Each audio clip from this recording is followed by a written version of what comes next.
Lunch? তুমি আমার জন্য লাঞ্চ নিয়ে এসছো?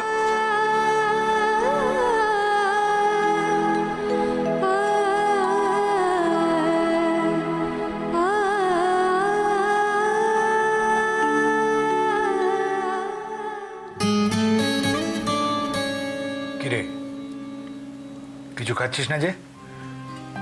শরীর খারাপ লাগছে? না না, আমি একদম ঠিক আছি। আসলে খাবার তেমন ইচ্ছে নেই। খাবার ইচ্ছে নেই তবু বলবি শরীর ঠিক আছে? দেখ দোয়েল, আমার কাছে কিছু লুকোস না। বাবা বলছি তো আমার কিছু হয়নি। তুমি না সামান্য একটা ব্যাপার নিয়ে এত হইচই করছো না, সত্যি বাবা। সেদিন যা হয়েছিল তা কি ভুলে যায়?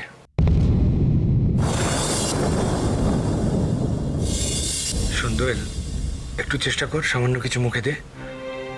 এই সময় খালি পেটে থাকা ঠিক না।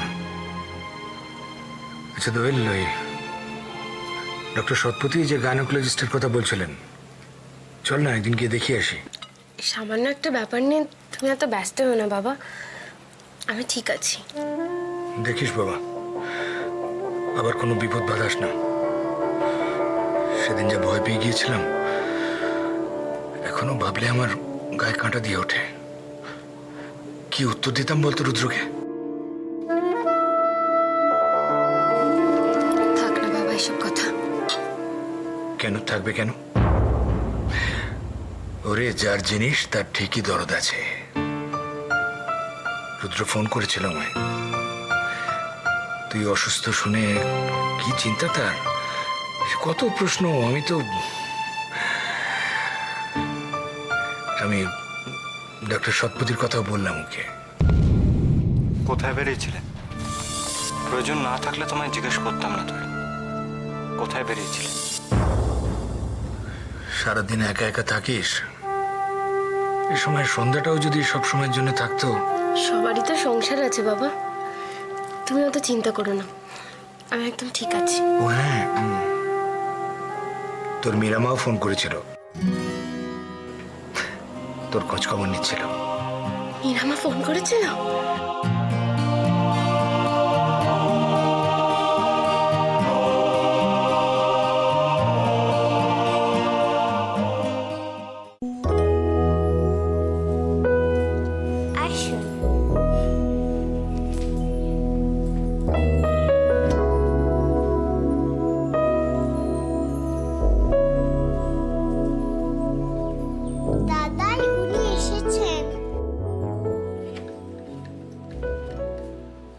রাই, দাঁড়িয়ে আছো কেন?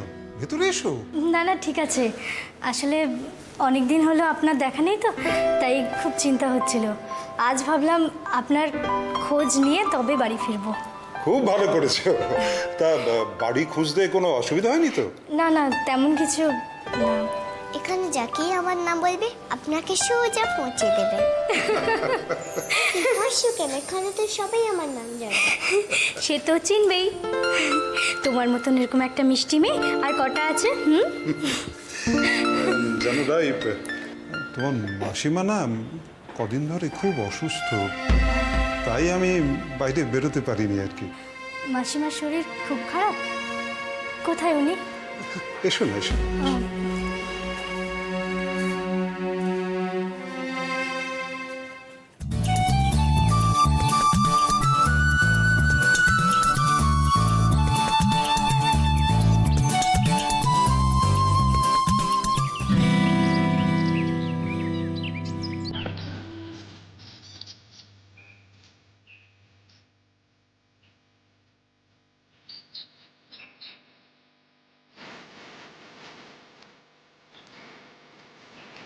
কি হলো এত দেরি?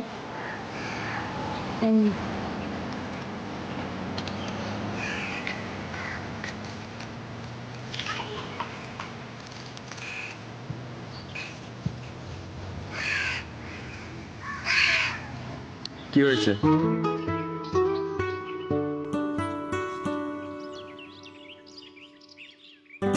তাহলে আজকে স্পার্ক খুঁজে পাচ্ছি না কেন?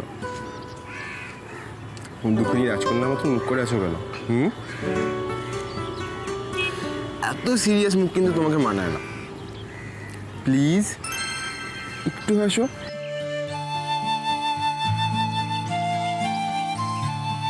হাসতে তো আমি চাইনি, কিন্তু কিন্তু কি হয়েছে? আমাকে কি কিছুই বলা যায় না? শুধু তোমাকেই বলা চাইনি, কিন্তু এখন না। কেন? জানি তুমি আমার কষ্ট যন্ত্রণাগুলো একটু কম করতে পারবে? তোমার এই ঘুড়িগুলোর মতন চলো না, কোথাও উড়িয়ে নিয়ে যাই আমাকে। যাবে? জানো রাই, আমাদের বাড়ির টেলিফোনটা ঠিক হয়ে গেছে। খুব ভালো হয়েছে। আচ্ছা মেশামশাই, আপনার ছেলে কি উকিল? হ্যাঁ, কিন্তু কেন বলো তো? না, আসার সময় সবাই বলছিল উকিল বাবুর বাড়ি, তাই। হ্যাঁ, আসলে কি জানো, ছেলেটা বড্ড খামখেয়ালি।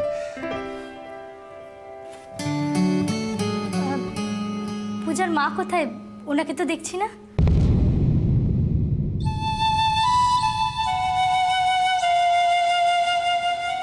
পূজার মা নেই।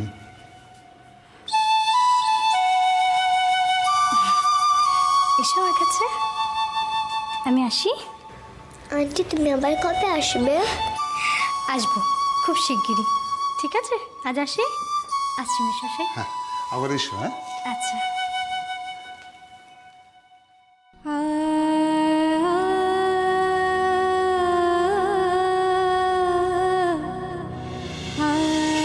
রুদ্র ফোন করেছিল আমায়। তুই অসুস্থ শুনে কি চিন্তা তার। সত্যি তুমি এখনো আমার জন্য চিন্তা করো রুদ্র? কিন্তু কেন রুদ্র?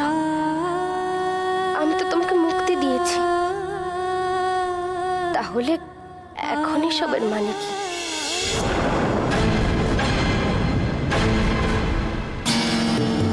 মিথ্যে বিয়ের কোনো দায় আর তোমাকে নিতে হবে না।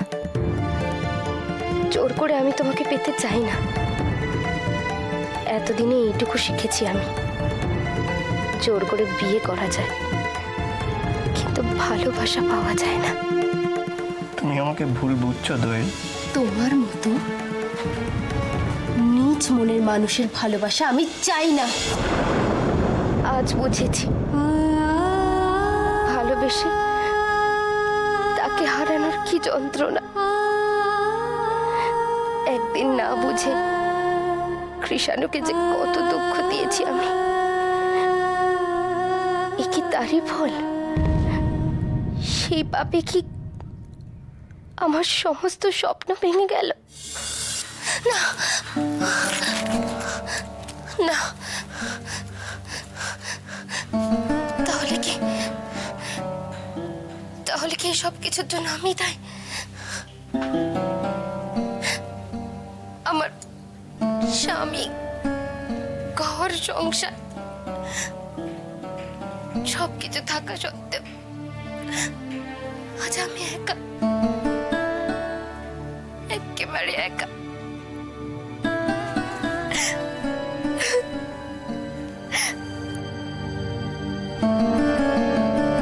ও হ্যাঁ, তোর মীরা মাও ফোন করেছিল, তোর খোঁজ খবর নিচ্ছিল।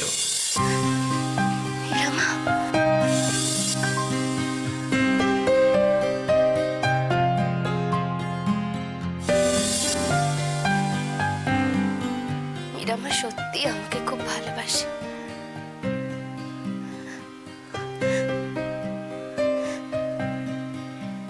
একটা ফোন করলে হয় না মীরা আমাকে?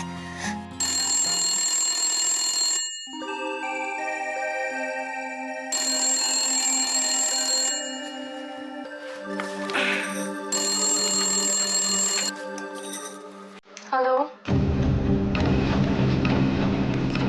হ্যালো হ্যালো, কি অদ্ভুত।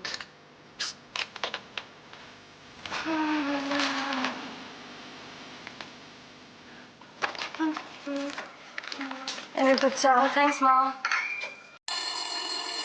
মা, একটা ফোন আসে, কেউ কিছু বলছে, তুমি ধরো তো ফোনটা, আমি ঘরে যাচ্ছি।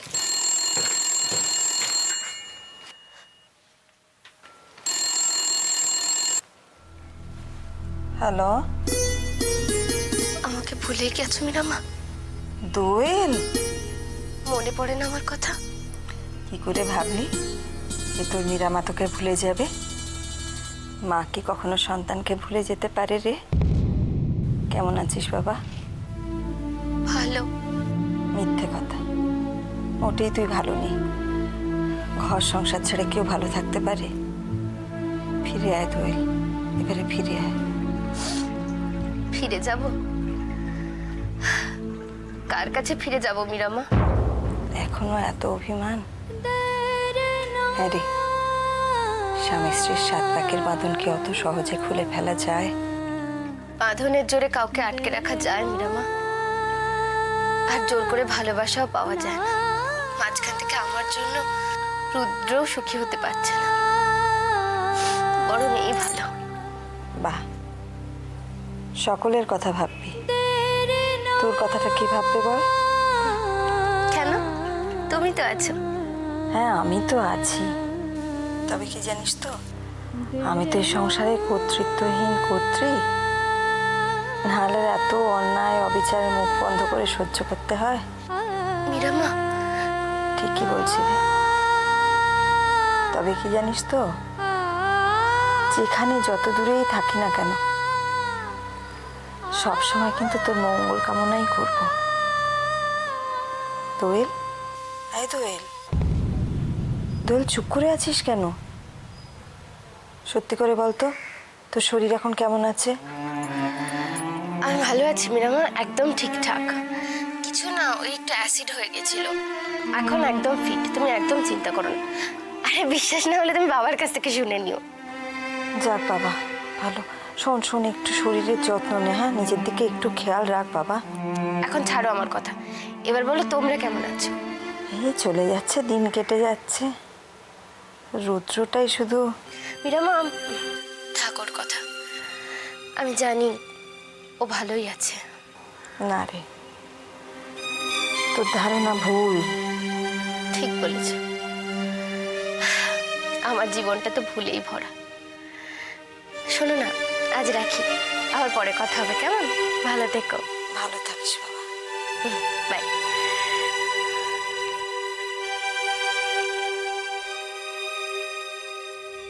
কত অভিমান নিয়ে বাড়ি থেকে চলে গেল মেয়েটা। ওদের স্বামী স্ত্রীর এই দূরত্ব কি মিটবে না? এসব কিছুর জন্য আমি দায়ী। আমার জন্য আজ এই সংসারটা এইভাবে ভেঙে গেল। চন্দ্রা যে আমার মেয়ে, এ তো অস্বীকার করার নয়। এই প্লিজ তুমি আমাকে বলো তো, তোমার কি হয়েছে? ফ্যামিলির কথা কি বলবো না, আমি, আমার মা, আমার দাদা, আমরা তিনজনেই মামার বাড়িতে থাকি। আমার মামা না আমার মাকে খুব ভালোবাসে, জানো? আমার মা যেমন স্বার্থপর, ঠিক তেমন লোভী। আমার দাদা একমাত্র আমার মায়ের জন্য নিজের বাড়ি ছেড়ে চলে গেছে, জানো?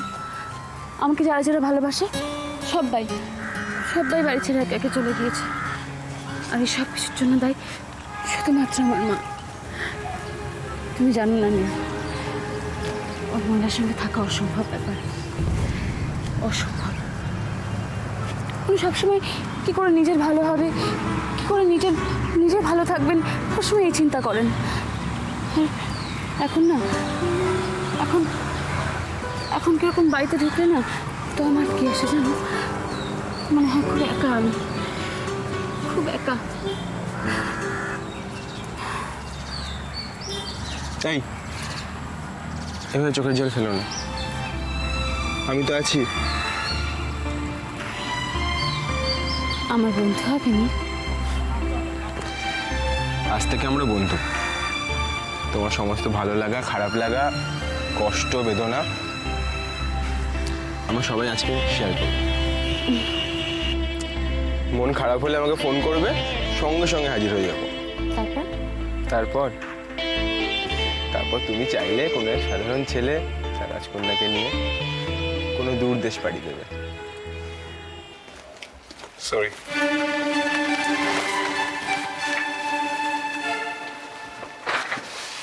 আপনাকে অনেকক্ষণ ওয়েট করতে হলো। অ্যাকচুয়ালি একটা আর্জেন্ট কেসে আমার বেরিয়ে যেতে হয়েছিল। No no, it's okay. আপনি ব্যস্ত মানুষ, এরকম হতেই পারে।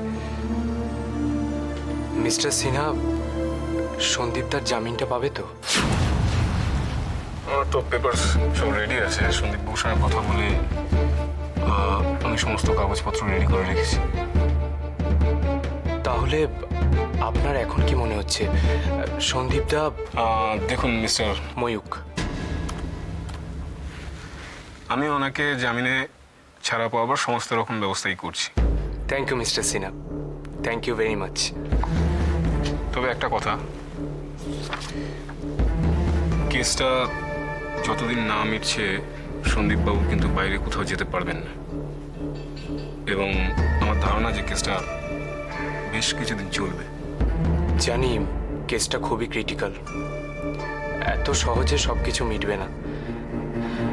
তবুও আপনার কাছে একটাই অনুরোধ, সন্দীপ তার জামিনটা পাইয়ে দিন। বুঝতে পারছি যে একজন নিরপরাধ মানুষ এভাবে লকআপে থাকলে তার জন্য কষ্ট হবেই, হতেই পারে। সন্দীপ দা বাড়িতে গেলে তবুও কিছুটা স্বস্তি পাবে সবাই। Hope for the best. এগুলো তোমার কাছে থাক, ও বাড়িতে গেলে ওরা খুব কষ্ট পাবে। কেন? ও বাড়িতে গেলে কষ্ট পাবে কেন? আমাদের নতুন বাড়িটা তো এত বড় বাড়ি না, খুব বিচ্ছিরি বাড়ি। সবসময় জলও পাওয়া যায় না, ওতে স্নান করবো কি করে? আমি না চিকেন ছাড়া ভাত খেয়ে নি, ওরা তো খুব কাঁদবে বলো। ওহ, আজকে সারাটা কি হয়েছে? কি হয়েছে? তোমাকে একটু অন্যমনস্ক লাগছে। পিউর কথা মনে পড়ছে। পিউর সঙ্গে কথা বলে না মনটা আরো খারাপ হয়ে গেল। ও কথাগুলো আমাকে খেলতে খেলতেই বলছিল, কিন্তু ওর সঙ্গে কথা বলে বুঝতে পারলাম যে ও সত্যি খুব খারাপ আছে। জানো, ওরা ওরা ভালো নেই। কেন, কি বলছিল কি পিউ? ওইটুকু একটা বাচ্চাকে হঠাৎ করে একটা অন্য পরিবেশের মধ্যে মানিয়ে নিতে হচ্ছে। ওর তো কোনো দোষ নেই। ও তো ছোটবেলা থেকে জ্ঞান হওয়ার পর থেকে এই বাড়িটাকেই নিজের বাড়ি বলে জেনেছে। এখন একটা ওইটুকু এক চিলতে ঘরের মধ্যে ওকে, বড়দের জন্য না ছোটদেরকে কষ্ট পেতে দেখলে আমার খুব খারাপ লাগে সৈকত। তো মেশোকে বললে না কেন এখানে চলে আসতে? নিজেদের মধ্যে তো ঝামেলা ঝঞ্ঝাট লেগেই থাকে, সেটা ধরে কি সারা জীবন বসে থাকলে চলবে? কি বলছো তুমি? নিজেদের মধ্যে ভুল বোঝাবুঝি? কি বলছো সৈকত? মেশো মানির আত্মসম্মান বলে কিছু নেই? ওইটুকু একটা বাচ্চা মেয়েকে চোর অপবাদ নিয়ে বাড়ি থেকে বেরিয়ে যেতে হয়েছিল। সেদিন একটা লোকও বাড়িতে প্রতিবাদ করেনি। এখন মেশো যেদিনই বাড়িতে আসে নানাভাবে মেশোকে অপমান করা হয়, কিন্তু কেউ কখনো প্রতিবাদ করে না। কেন বলো তো? এ বাড়িতে আমরা সবাই ভীষণ ভালো বলে প্রতিবাদ করে মন্দ হয়ে লাভ কি বলো? তবে মেশো অবশ্য যোগ্য উত্তরও দেয় এখন। আমি না সারাদিন নানা রকম প্রেশারে থাকি, তো খুব টায়ার্ড অপর্ণা।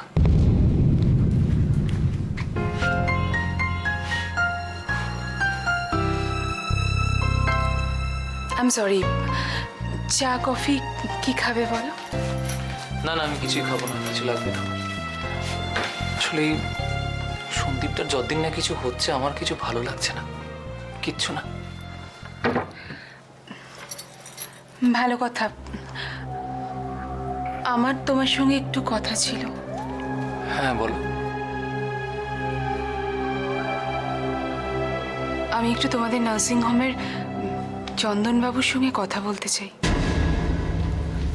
চন্দনবাবুর সঙ্গে? মানে দাদার ব্যাপারে কয়েকটা কথা জানার ছিল। তার ব্যাপারে মানে? আর লয়ের অর্জুন সেনার সঙ্গেও একবার কথা বলতে চাই সৈকত।